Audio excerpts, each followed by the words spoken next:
The 43-day-long government shutdown officially over. President Trump signing the bill to reopen Washington yesterday, just hours after the House passed the funding bill last night. The president slamming Democrats over the damage done while saying Republicans should be better touting his economic wins. Watch this. Their line is prices, affordability. That's the new word, affordability.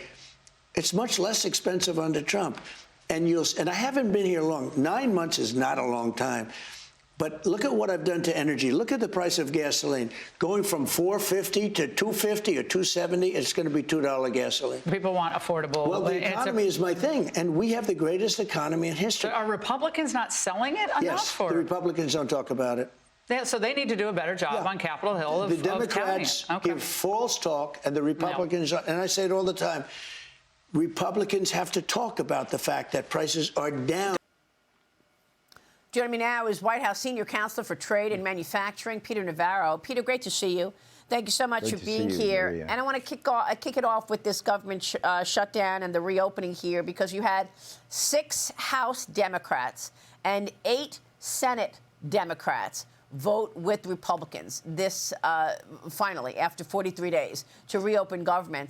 Can you imagine the majority of Democrats still wanted this to keep going? Thank you to these 8 Senate Democrat caucus members who voted with Republicans and the 6 House Democrats who voted with Republicans to get people's lives back in order. Your reaction? Well, it's great news. It's a tragedy what the Democrats put us through. It's heroic that the Republicans stood up on the core issue that was pushed by the Democrats, health care for illegal aliens. I mean, it's like crazy stuff. But the damage has been done. I'm so happy to have Sean Duffy at Transportation. He's done a great job.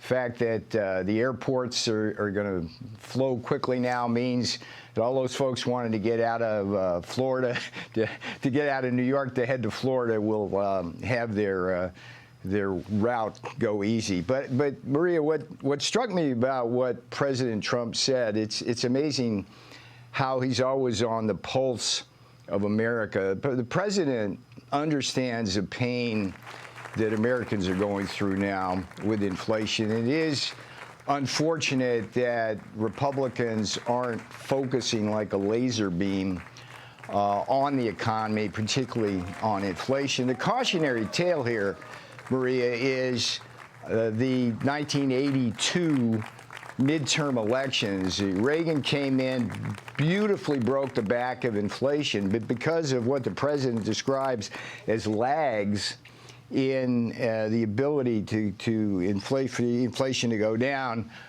Reagan lost the House. We had gridlock. It was a bad scene. And so we were very mindful of the problem of lags. And let me give you the classic example here. It's like chickens versus cattle.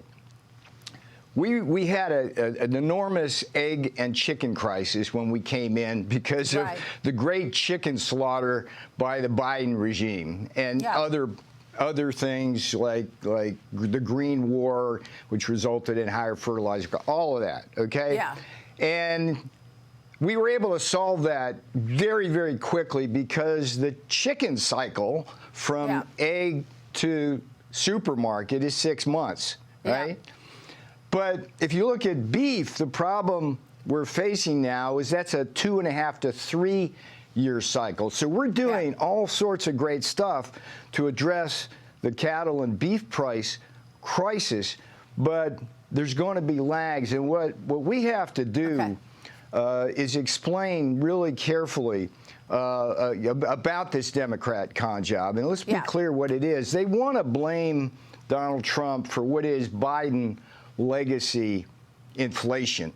Yeah. And we have to be very clear about 2 things. One, go category by category: housing, food, transportation, healthcare, exactly what we're doing. And we also have to remind people that everything the Democrats do pushes inflation up, and that the only reason why we ever had the inflation crisis to begin with is because the wild inflationary policies of the Biden regime. It wasn't just the fiscal stimulus, right, Maria. It wasn't just that. It was, the whole Green New Deal was opening the border to 20 million illegal aliens who then push pressure on the rent market.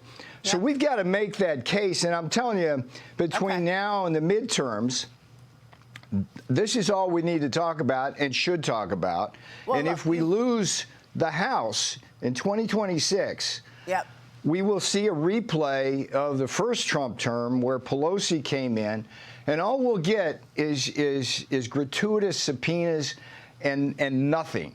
And so we just have to do a very good job. And the president, in that little clip you showed, Maria, nailed it. And the House and Senate Republicans got to get on that train. Every advisor and a member of the cabinet has to get on that train. And this is what we talk about. All right, and that's why the president focused on it with Laura Ingraham. It was a great interview. But look, President Trump's emergency tariff authority is now under consideration by the Supreme Court.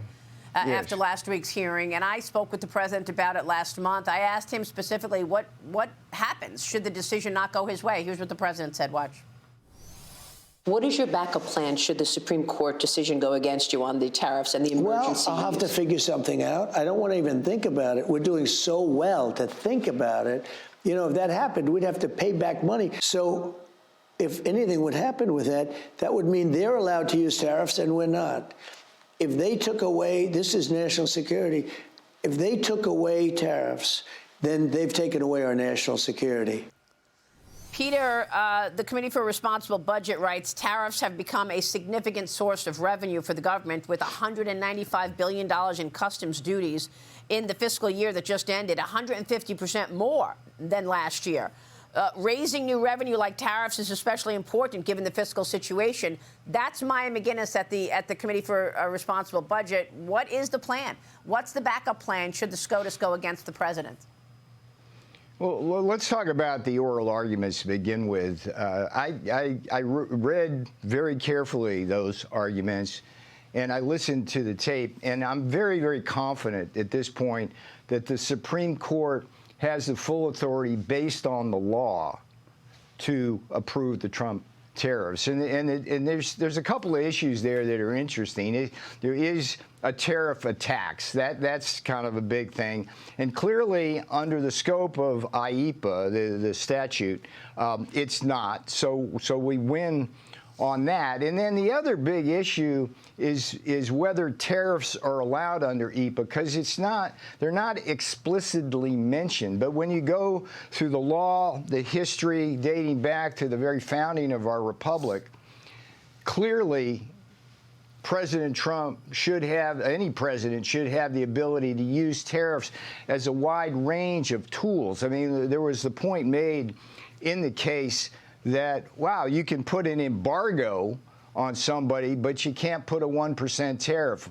That doesn't make any sense. It was called the donut hole, and it just doesn't make sense, because if you look at the things that the plaintiffs were arguing you could do, like quotas or embargoes, all of those things are vastly inferior as tools for the president to solve these economic emergencies than tariffs themselves. Now, with respect to the backup plan, I'm going to let the president take the lead on that. We never show our hands. There's no point in doing that. Okay. But certainly we've been thinking about that, and I can assure the American people that this president will defend American workers and American manufacturers. But the president is absolutely right on this. If that case is lost, it will basically throw us at the mercy of an international trading system that allows every other country in the world to charge us significantly higher tariffs and screw us. That can't stand. And if we can't get that defense codified in the law, then something's wrong here with respect to how we're moving forward. All right. So, well, you made some great points. Let's see what happens. Yeah, well, you made some great points. We'll be watching that. We'll know hopefully by next month. But what is the issue around China? How should the U.S. deal with China? I mean, you've got FBI Director Kash Patel saying that China will crack down on fentanyl precursors, effectively stopping the flow of the lethal drug across the globe. But Beijing is straining last month's trade truce. It is stalling.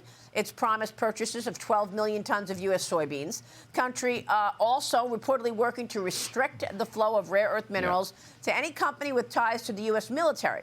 That has sparked a bipartisan investigation from the House Select China Committee into Beijing's dominance and manipulation of the rare earth market. I know that Scott Bessent is working on this China piece, but Peter, I mean, Beijing keeps showing us who they are. What is the state of this deal? Well, this is trust but verify on steroids, Maria. I mean, you and I go a very long way back. Yeah. Watching China, and we have ample experience with China not fulfilling the letter and spirit of deals. So we get that. But let me talk a little bit just about rare earths, because I think history will show that the communist Chinese did us a tremendous favor by weaponizing rare earths and their supply chain, and basically reminding everybody in this country and around the world that their mission is world domination, and they're going to use unrestricted warfare in the sense of things like weaponizing. And look, we used to be the king of rare earths. They took it from us using unfair trade practices. But on the rare earth issue, I want to assure people, and this is my pandemic experience, we're going to solve that problem. We're going to do it a lot quicker. We're going to do it through American innovation a lot quicker than people think. And we're moving through everything else in terms of our supply chain vulnerabilities. This has our full attention. We're going to get the job done, because that's what we do in Trump land. Yeah, and I know that, you know, there have been acquisitions. They took a stake in MP at Mountain Pass, took a stake in Intel. So the president getting supply chains back here. Peter, great to catch up with you. Thank you, sir. Nice to see you, Peter Navarro Maria. joining us, and to you. We'll be right back. Stay with us.